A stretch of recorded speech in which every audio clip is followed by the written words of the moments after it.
राका बाका बहुत धनवान थे, पहले सेठ थे महाराज, लेकिन भगवान के परम भक्त थे, हृदय बहुत कोमल था। सब संपत्ति गरीबों को दान में दे दी, संतों की ब्राह्मणों की सेवा में लगा दिया और स्वयं जंगल से लकड़ियां बीन कर लाने लगे। लकड़ी बीन करके फिर ठाकुर जी की सेवा करते हैं, संतों को भोजन कराते हैं, जब प्रसाद पाते हैं। ये राका बाका का नियम है। वर्षा हो रही है, लकड़ी कभी मिलती है कभी नहीं मिलती।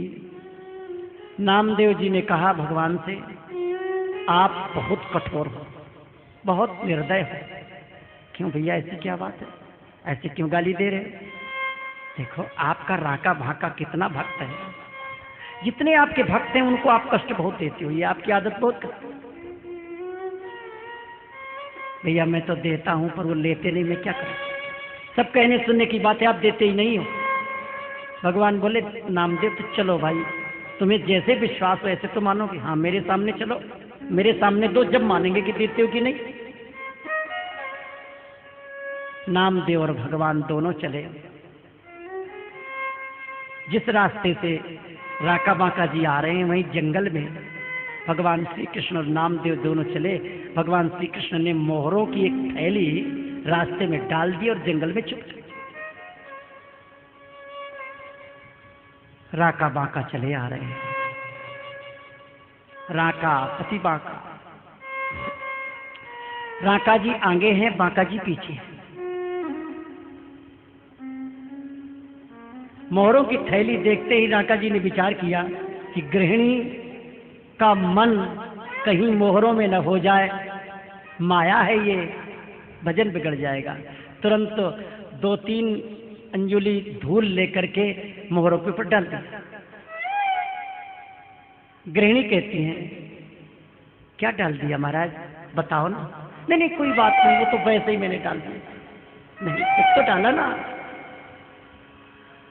मोहरों की थैली पड़ी थी, मैंने धूल डाल दिया, कहीं आपका मन न बिगड़ जाए, मन में लोभ आ जाए, भजन बिगड़ जाएगा। गृहिणी कहती है महाराज अभी तक इतने दिन हो गए, आपको सोना सोना दिखाई देता है, सोना और मिट्टी में अंतर दिखाई नहीं देता है। धूल की ढेरी पर 2-3 मिट्टी धूल और डाल दिया, कौन सा बड़ा काम किया आपने?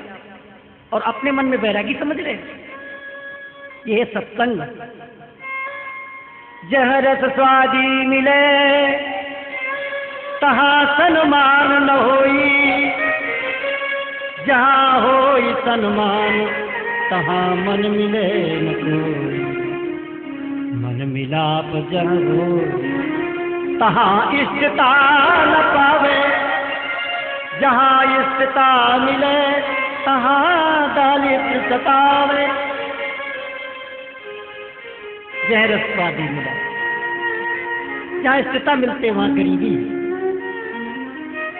राका जी ने कहा वाह, तुम्हारा व्रत तो और भी बांका है, और भी टेढ़ा है। और जंगल की तरफ चल चल। भगवान ने कहा नामदेव देख ले, मैंने तो दे दिया पर नहीं लिया, तो मैं क्या करूं? वास्तव में बात तो सही है। आगे गए, जंगलों में लकड़ियां बीन बीन कर ढेरी रख दिया। तो राका बाका आपस में बात करने लगते हैं, कहते देखो आज कोई इस जंगल में ऐसा असंतोषी आया है।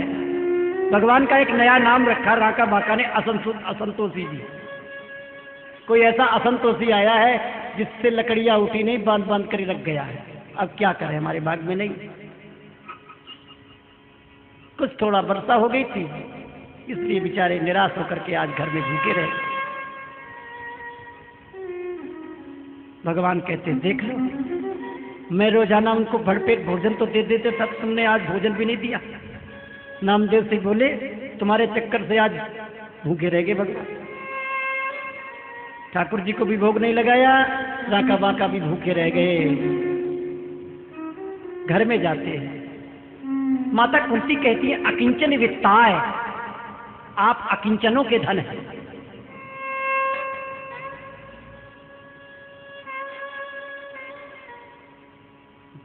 वहां जाकर के नामदेव जी और भगवान प्रकट हो गए। आज राका बाका ने दर्शन किया, बड़े प्रसन्न हुए। आहा, कैसे दर्शन हुआ प्रभु आज? सारी बात बताई। राका बाका के आंखों में आंसू आ गए। हाय हाय, देखो तो सही, नामदेव मूड फोरा कहीं का। नामदेव जी को मूड फोरा कहती थी राका बाका की पुत्री, उन्होंने नाम रखा मूड फोरा। कह दिया मूड फोरा कहीं का। वो बात अलग है। मेरे प्रभु के चरणों की सेवा करनी चाहिए। पर्यंक पर बिछा करके तूने इस जंगल में भटकाया, कितना कष्ट मिला। मेरे कारण तूने प्रभु को जंगल में कष्ट दिया है, कांटे लग गए होंगे। रोने लगे राका बाका चरणों में गिर करके। भगवान कहते हैं, छाती से लगा लिया, अरे भाई कुछ तो ले लो, कुछ ले।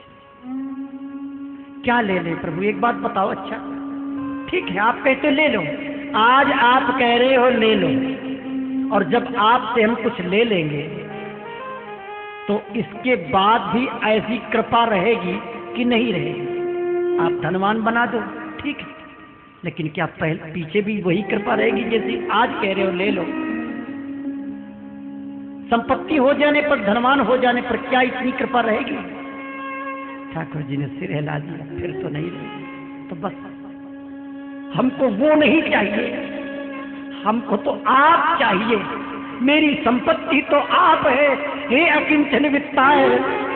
मैं आपके चरणों में प्रणाम करता हूँ। राका बाका कहते हैं, मेरे धन तो आप है मेरे लिए, ये सोना धन